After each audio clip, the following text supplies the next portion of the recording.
wasn't sure what to expect as a sort of big Spa Eastman weekend because I'd done the one-day seminar, but I was so taken by the one-day seminar, all the information that I was able to, assimilate and take in from Sandra and Mayte. They were just so well-versed on all kinds of beautiful tools and ways to navigate through stresses in life and different perspectives.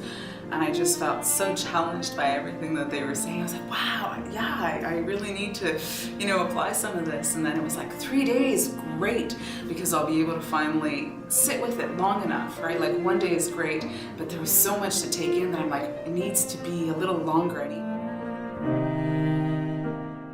think it's amazing. I think the bonds that we are able to create here, some of it's what I bring, but it's definitely, an equation of two. The ladies who come are just so enamored and willing to take on this fabulous new way of seeing life and dynamic journey that it's truly something that I never was able to experience earlier on in life.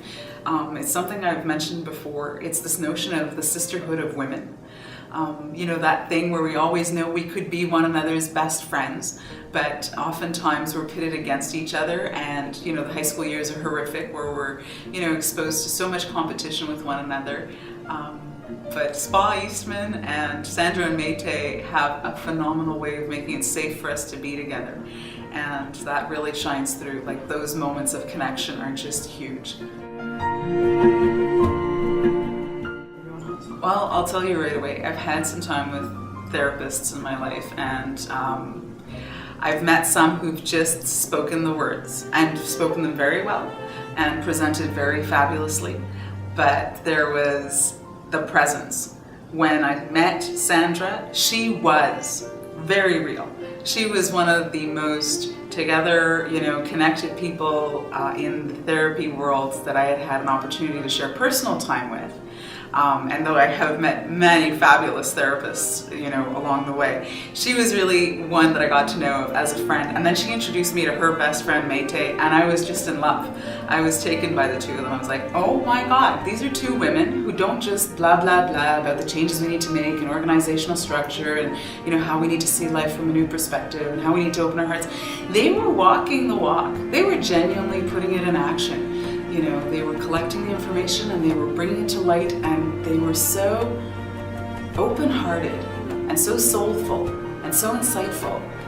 And to have started a company like they have that helps women, changing the world one woman at a time, it's just unbelievable. It's a dream and a passion of mine. I always knew that it was in connection with people, but they've taken something that I've always felt and they've run with it.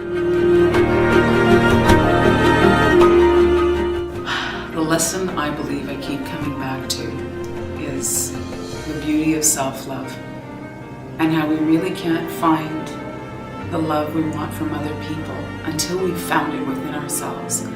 It's the notion of being complete, of being that person, of being whole. We might feel ourselves to be in fragments, and there are times in life where we feel pulled in many different directions. And people talk about pieces and the notion of falling apart.